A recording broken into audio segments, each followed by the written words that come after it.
Guys, hello and welcome. Welcome to my YouTube channel. Today we are going to speak about Groovy IDE. So Groovy IDE is a freeware, and Groovy IDE is used to write your and debug your Groovy Groovy script, which is especially built for SAP CPI. So if you want to use Groovy IDE, what you have to do is open your browser, and in browser you can type groovyide.com.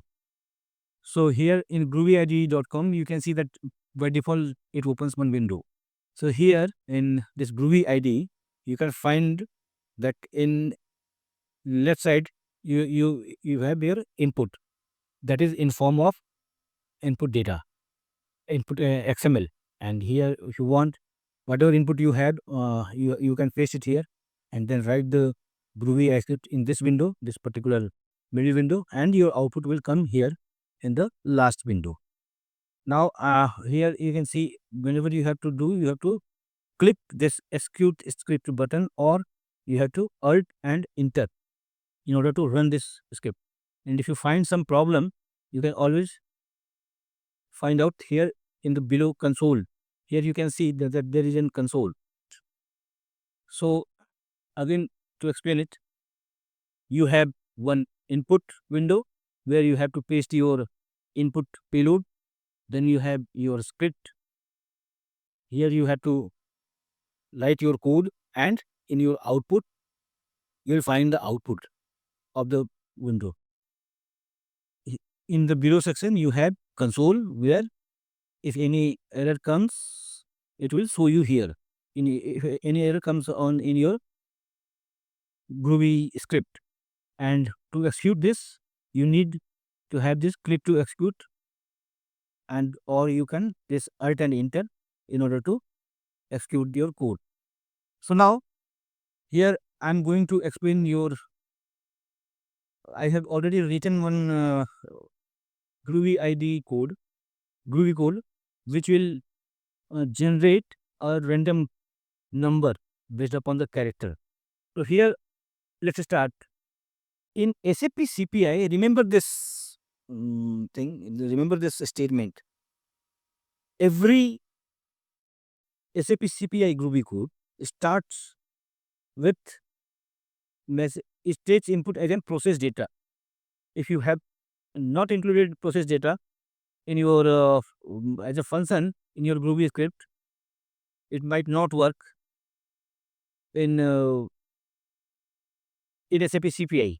First thing, and here this message class and this input as a message will be should be there. And the second thing is return. Every Groovy code in SAP CPI must have one return. Otherwise, it won't work in SAP CPI. There is no Groovy script without return or without process data in SAP CPI. The first and foremost and the basic thing in if you are doing SAP CPI Groovy. Then, as you know, and I have told you in my earlier video, that Groovy script is an extension of Java. And if you remember, so we do include or import classes in when we write the code of Java. So here, by default, these import.com.sap. Here you can see that these two classes are already implemented here, and according to your use, according to your need, you can also have to add and import Java classes here. Like whenever you do the coding in that we will learn in the code. And the question is that how will you find that import classes? That I will explain in coming videos. But for today, just keep it remember that if you are getting some problem with the with error, then you have to find the class and import it here. That you can always see in the console of it. So let's start again. I'm going to explain what this Groovy script is doing, and I will also paste that Groovy script in your in the description, so that if you want. So this particular Groovy script is for generating a unique character, unique string. Fine. That this is just for an example I have given here. So here you have imported these two classes, or this is already imported here. Then you have definition messages, and then you have written that you defined one variable unique string, and that assigned that to generate random key, and you set body message dot set body return message.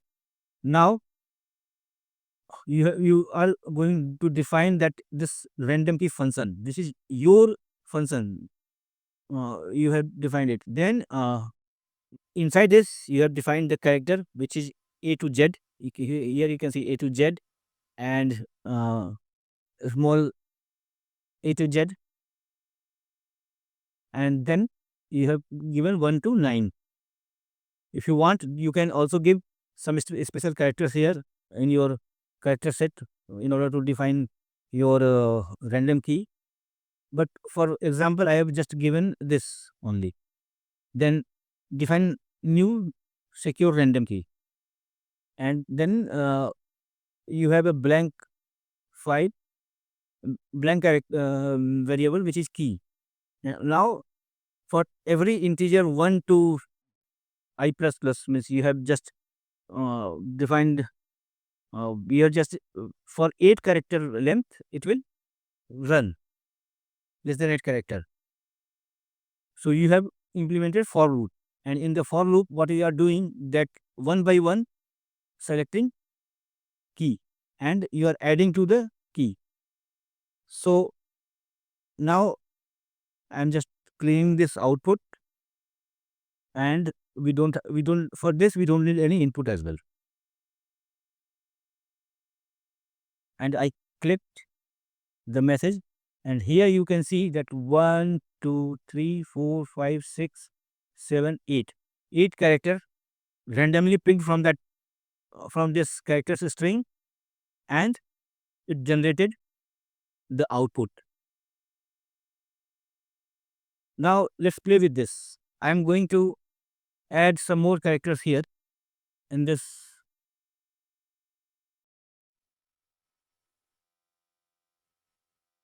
and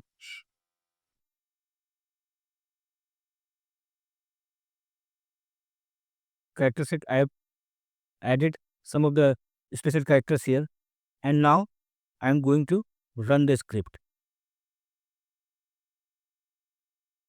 So here you will see that when I have added this, here I am getting illegal character set body errors. Why? Mm, In the console you can see that I am getting this error, illegal character. So because the character doesn't allow us to have a special character, now I am going to remove it, and then I will execute again. So here you can see that again, I mean 8 characters string is coming as an output. So now I guess with this video you all got familiar with the um, phenomenon that how to use Groovy IDE and how to code in the Groovy IDE. Please like and subscribe my channel and video. I will keep coming with such kind of videos again and again. And if you want to have a topic on some particular topic, please drop a message on my channel. Thank you guys.